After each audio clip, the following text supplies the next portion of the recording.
지난 시간에 정체성이라는 부분을 얘기를 했지요. 나는 누구인가? 그래서 내가 누구라 그랬어요? 나는 누구라고요? 그리스도입니다. 그래서 굳이 나는 박종옥이다 이렇게 자기 이름 할 필요 없어요. 나는 그리스도입니다. 이게 단순하게 무늬만 그리스도인이 아니라 그리스도인이라는 생각과 더불어서 그런 마인드로 내 안에 꽉 채우는 거예요. 그래서 그리스도인의 마음을 가지고 그 이름에 부끄럽지 않게 살아가려면 내가 어떻게 살아야 되느냐, 이런 고민과 이런 의식을 내 안에서 계속 해가면서 살아가는 거예요. 그러다 보면 어느 상황 속에서 내가 그리스도인은 이렇게 하면 안 되지, 내가 그리스도인이라면 이렇게 해야 되지, 이런 문제들을 계속 부딪히게 되는 거예요. 그렇게 살아가야 된다 하는 것이죠. 그런 면에서 나는 누구인가 라는 정체성을 확실하게 아는 것은 너무나 중요하다라는 것이죠. 그런데 오늘 이 시간에는 나는 누구인가의 그 나를 넘어서서 한 가지 더 생각해 봐야 될 게 있는 것이죠. 그것은 바로 나를 넘어서서 내가 모인 우리라는 거예요. 여기 각자 나 한 사람 한 사람이 모여가지고 지금 우리를 이루고 있잖아요. 나 혼자서 살아가면 그건 독불장입니다. 저는 거의 지금 한 달 가까이 혼자 살고 있습니다. 혼자 밥을 먹고 있고 혼자 잠을 자는데요, 처음에는 그냥 편하게 1층에서 그냥 이렇게 편하게 잠이 들었는데 그게 이상하더라고요. 잠자리도 안 좋고 되게 신경 쓰이는 것도 있고 집은 널널한데 혼자 있으니까 뭔가 좀 으스스하기도 하고, 그래서 그냥 침실에 가서 자는 거예요. 침실 공간 좁으니까 상대적으로 안정감이 있고 잠자리도 편해서 지금은 거기서 자요. 혼자 있으니까 누구는 휴가라 그러더라고요. 편한 거 있었어요.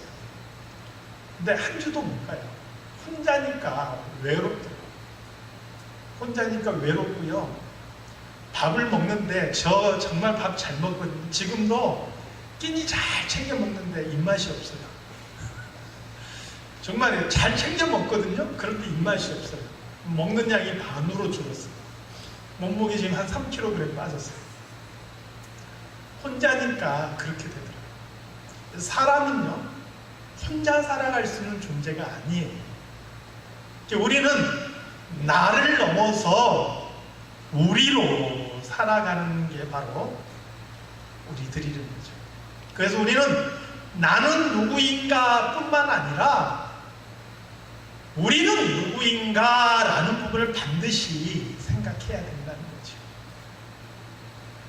그것도 중요한 것은 단순하게 우리가 누구냐 이 부분이 아니라 성경이 말하는 우리는 누구인가 라는 부분을 생각을 해야 되죠. 성경은 과연 우리를 누구라고 말하느냐. 성경이 우리를 설명할 때 오늘 본문에서는 건물을 짓는 것으로 우리를 설명하고 있어요. 여러분, 혹시 거창한 건물 아니라도 조그만 거라도 하다못해 집에 창고라도 자기 손으로 지어보신 분 계시나요? 하다못해 집에 서랍장이라도 자기 손으로 조립해 보신 분 계시나요? 이게요, 참 쉽지 않아요. 그냥 저절로 이루어지는 게 아니라 다 잘 맞추고 잘 짜여져서 하나의 완성품이 이루어지는 것이죠. 오늘 성경은 우리가 마치 하나의 건물이 완성되어 가는 것과 같다 이렇게 말씀하고 있습니다. 그런데 건물을 지을 때 가장 중요한 게 뭔가요? 건물을 지을 때 가장 중요한 거, 이건 건물을 지을 줄 모르는 사람이라도 이건 기본적으로 아는 거예요. 건물을 짓는데 가장 중요한 것은 기초입니다. 기초가 얼마나 튼튼하냐, 이게 굉장히 중요해요. 제가 한국에서 다니던 교회는요, 건물이 그렇게 멋이 없었어요. 새로운 목사님이 오셔서 다 리모델링을 했는데, 그 이전에는요, 건물이 말 그대로 그냥 건물이었어요. 딱 네모 반듯한, 아무런 그 미적 감각이 없는 그런 건물이었어요.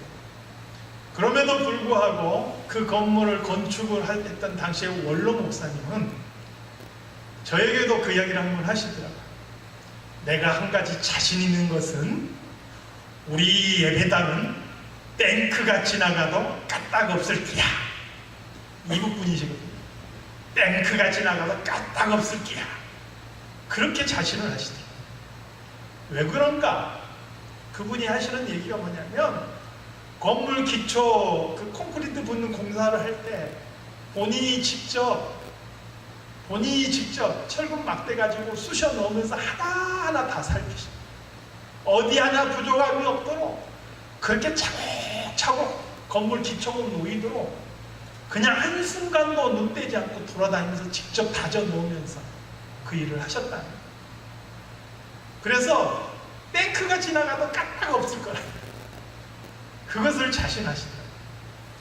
저는 사실 그게 이해가 되는 게요, 그 건물 짓고 나서 수십 년이 지났는데도 그 건물에 금이 가는 걸 못 봤어요.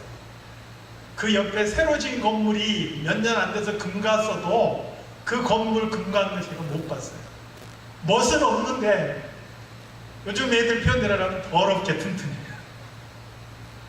건물에서 제일 중요한 게 뭐냐? 기초가 튼튼해야 돼요. 그러면 성경이 우리를 건물로 비유했는데 우리의 기초는 무엇이냐? 오늘 본문에 보니까 사도들과 선지자의 터라. 사도들과 선지자의 터 위에 우리가 세워졌는데, 이 사도들과 선지자는 바로 하나님의 말씀을 의미해요. 신약과 구약. 그리고 이 하나님의 말씀은 곧 예수 그리스도를 가리키고 있다. 제가 오늘 성시 낭독을요, 처음 시작할 때 묵상할 때 마태복음 16장을 얘기를 했어요. 베드로가 뭐라고 고백했느냐? 주는 그리스도시요 살아계신 하나님의 아들이십니다. 주님께서 그 베드로의 고백을 그렇게 기뻐하셨어요. 그리고 그 고백 위에, 베드로가 했던 그 고백 위에 뭘 세운다고 그러셨어요? 교회를 세운다고 말씀하셨어요. 주는 그리스도시요 살아계신 하나님의 아들이십니다. 바로 이 고백 위에 주님께서 교회를 세우시고, 이 교회는 음부의 권세, 지옥의 권세, 마귀의 권세가 넘보지 못한다 말씀하신 것이죠. 오늘 우리는 누구냐? 예수 그리스도를 기초로 해서 그 이후에 세워진 건물이다. 지금 벽돌 보이시죠? 이 벽돌 한 장 한 장이 여러분 이름 쓰여져 있는데 보이시나요? 안 보이셔요? 믿음의 눈을 뜨시면 보이실 겁니다. 이름을 일부러 새길까 하다가 칸이 부족해서 안 새겼어요. 우리는 예수 그리스도를 기초로 해서, 오늘 본문에서는 모퉁이 돌이라고 했어요. 모퉁이 돌의 다른 말은 머릿돌이라고 해요. 여러분, 그 건물의 그 준공 연도 어디다 기록해요? 머릿돌에다 기록해요. 지금은 머릿돌이 그렇게 의미가 없습니다. 왜요?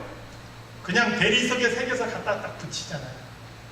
과거 건물은 그러지 않았어요. 머릿돌은 그 건물에 있어서 가장 주춧돌이 되는, 가장 중심이 되는 그 기둥에다 새겼어요. 건물이 무너지기 전에는 결코 그게 사라지지 않는 거예요.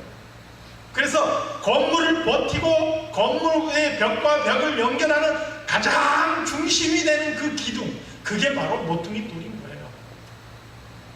바로 우리 예수 그리스도께서 그 모퉁이 돌이 돼서 벽과 벽이, 돌과 돌이 서로 연결해서 하나의 건물을 이루어 간다는 거예요.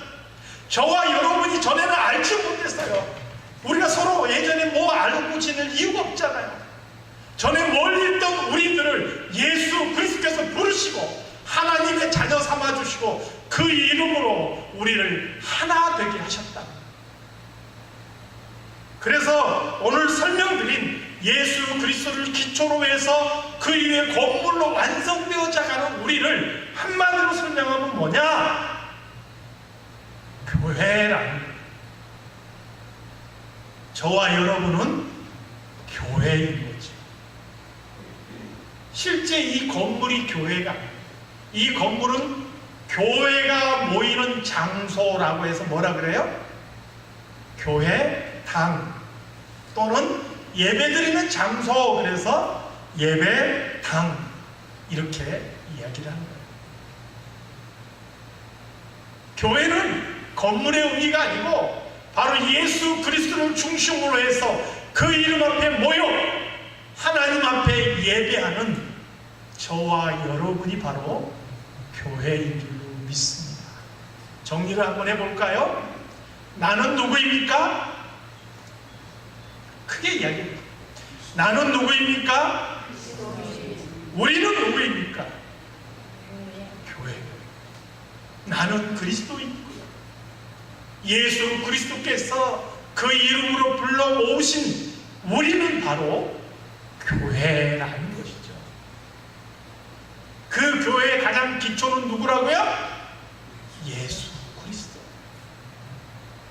그래서 교회 안에서는요, 예수 그리스도의 이름 외에 다른 그 어떤 것이 내세워지는 순간 더 이상 그것은 교회가 될 수 없는 것이죠. 사랑하는 성도 여러분, 오늘 우리 사랑장로교회, 우리 교회를 통해서는 예수님의 이름만이 영광 받으시기를 우리 주님의 이름으로 간절히 축원합니다. 그렇다면 우리가 교회인데, 교회인 우리는 무엇을 해야 되느냐?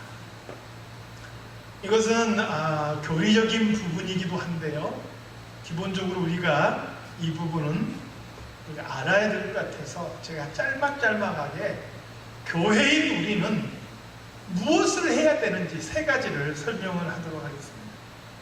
첫 번째는 뭐냐? 교회는 덕을 세워야 돼요. 교회가 덕을 세워야 된다는 것은 뭐냐면 그리스도인인 우리가 교회의 덕을 세워줘야 돼요. 그러면 그 교회가 세상 속에 덕이 돼, 빛이 돼.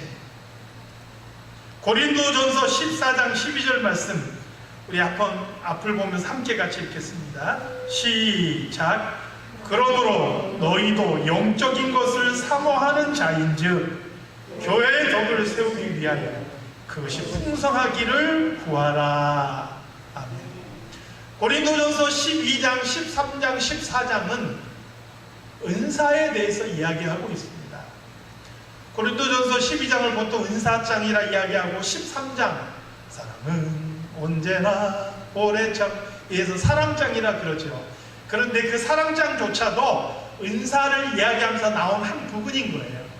이게 12장, 13장, 14장까지 전체가 사실은 은사에 대해서 이야기하고 있습니다. 그래서 성령께서 우리 각 사람 그리스도인으로 부르는 우리 각 사람에게 은사를 주셨어요. 그 은사가 차이는 있지만 차별은 없어요. 어떤 은사든지 하나님 앞에서 다 소중해요. 너무나 중요한 것들이에요. 차이는 있어요. 차별은 없습니다. 그런데 이 은사를 왜 주셨느냐? 오늘 성경에서는 교회의 덕을 세우기 위해서 주셨다.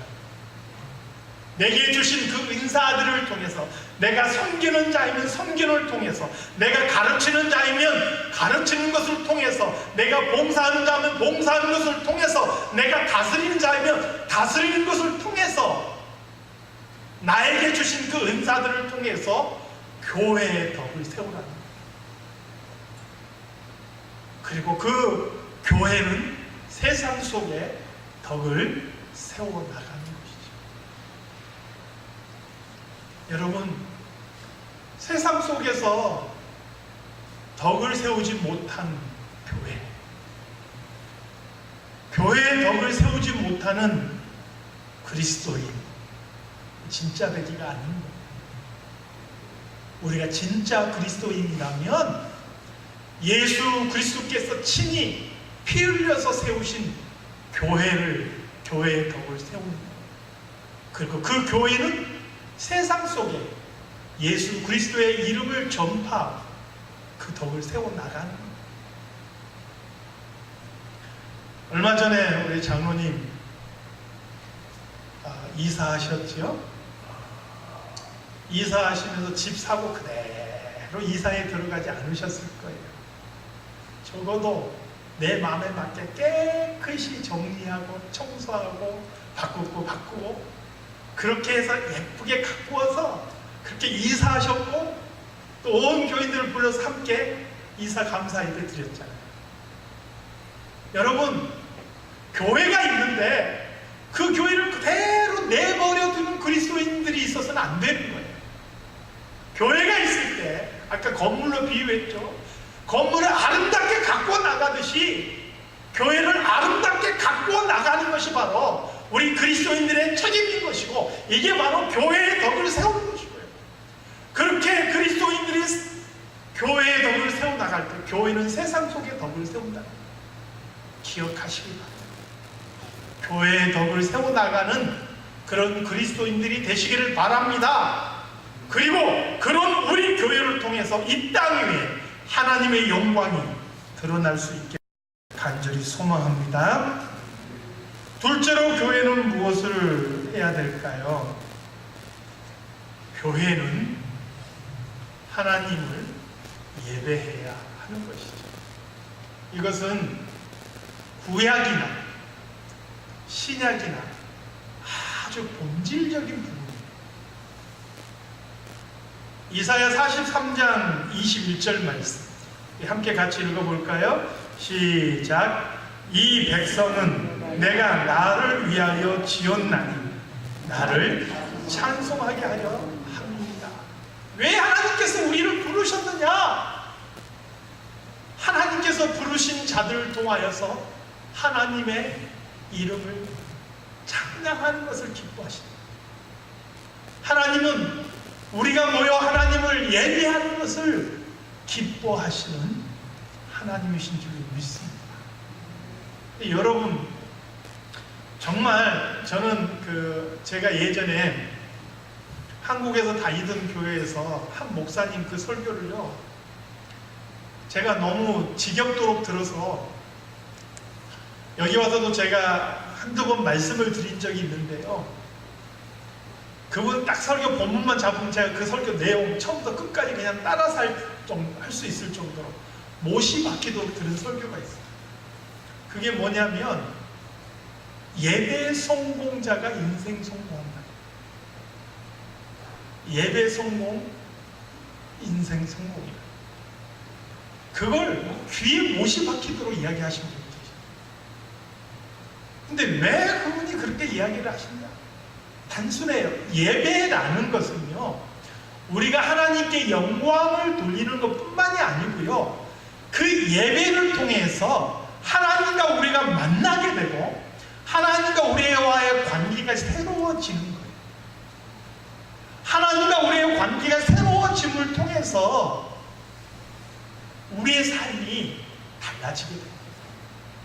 아무리 사랑하는 사람도요, 멀어지면, 실제로 육체적인 관계가 멀어지면요, 마음도 멀어지게 돼 있어요.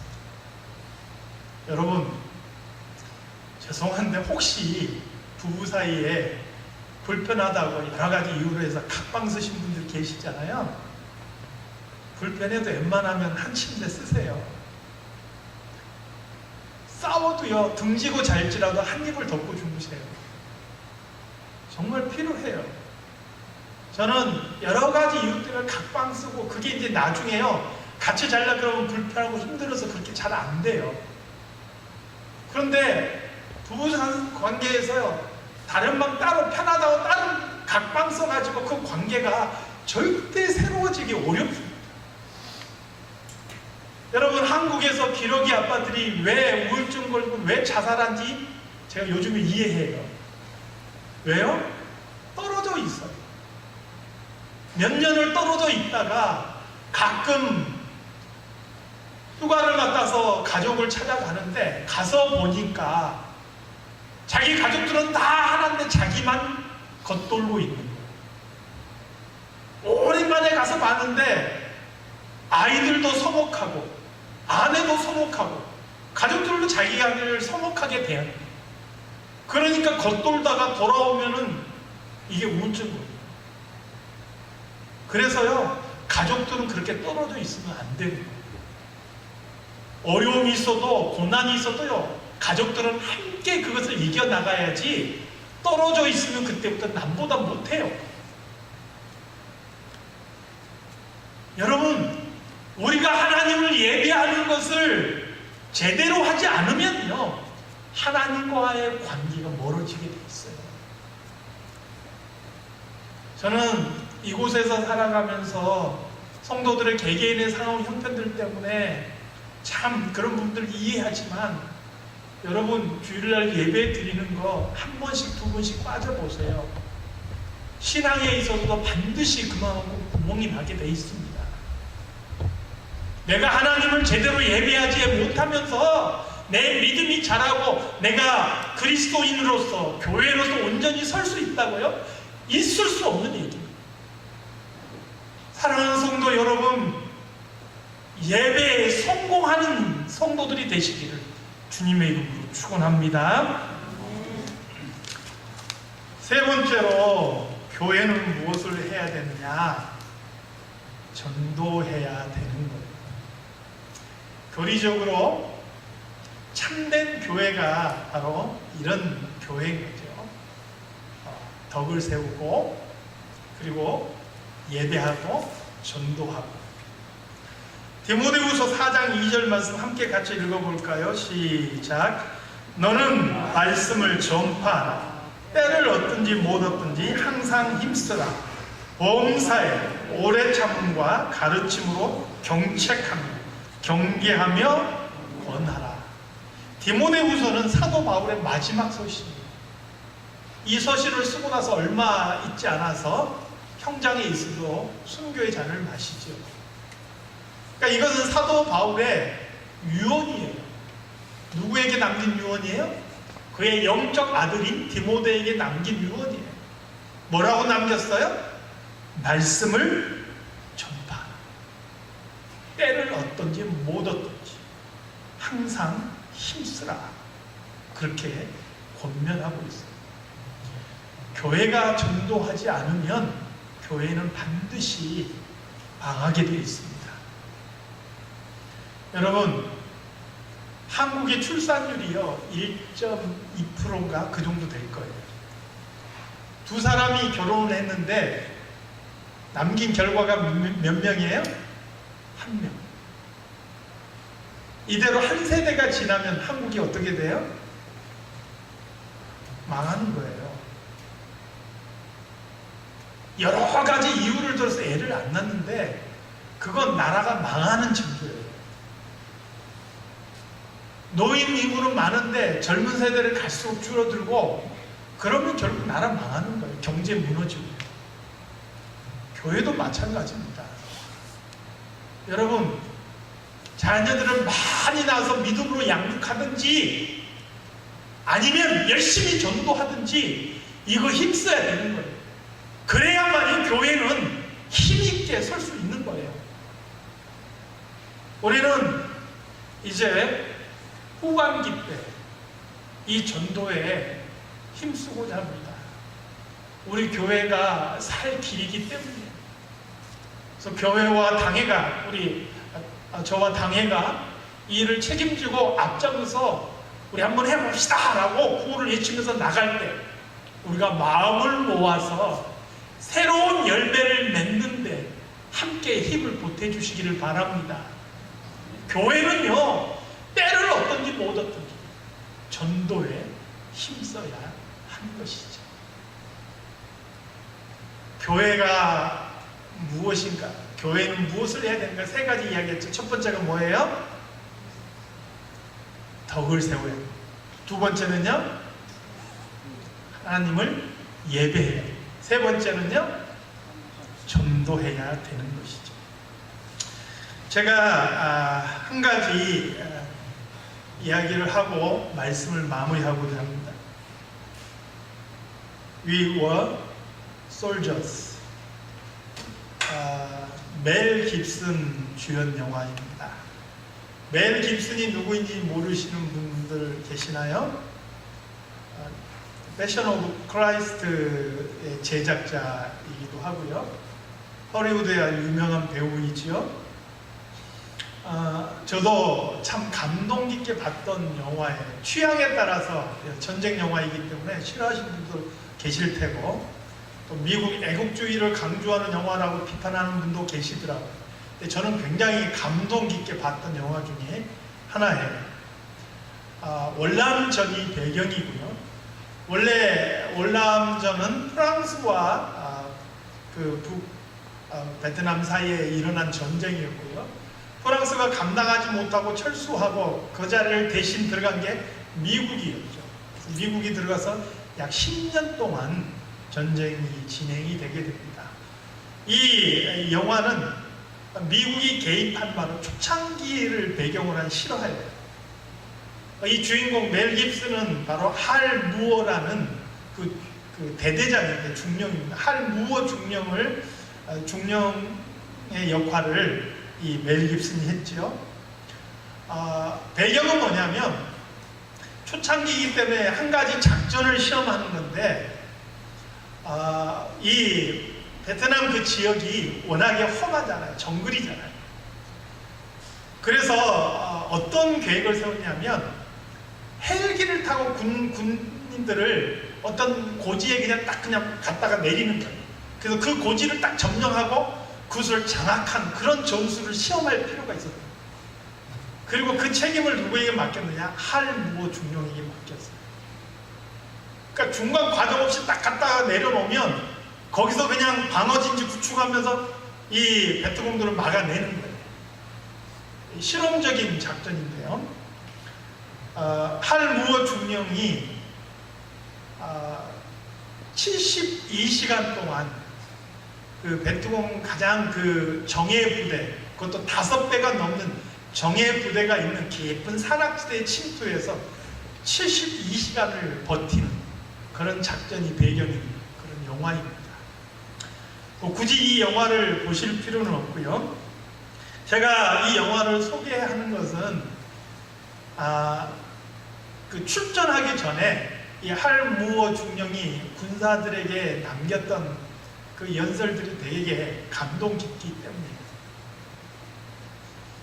제가 잠깐 읽어드리겠습니다. 앞뒤 다 뺐어요. 사실 이 뒷부분의 내용이 더 감동적인 내용들이 있는데 그것은 오늘 제가 하려고 하는 설교와 별로 관계가 없어서 다 뺐어요. 오늘 설교와 관련이 있는 부분만 제가 스크립했습니다. 주위를 둘러보라. 제7기병대 안에는 우크라이나 출신 대위와 푸에르토리코 출신 중국인, 일본인 모두가 미국입니다. 이곳 미국 땅에서 우리 부대원 몇 명은 인종이나 믿음으로 인해 차별을 경험했을지 모른다. 그러나 이 시간부로 귀관과 나 앞에 모든 차별은 사라졌다. 우린 죽음의 그림자가 넘실대는 계곡으로 들어간다. 거기서 여러분은 옆 전우의 등 뒤를 봐주고 그 전우는 여러분을 봐줄 것이다. 우리는 군인이다. 그래서 내 부족한 거 다른 사람들이 메꿔주는 거예요. 그게 교회인 거예요.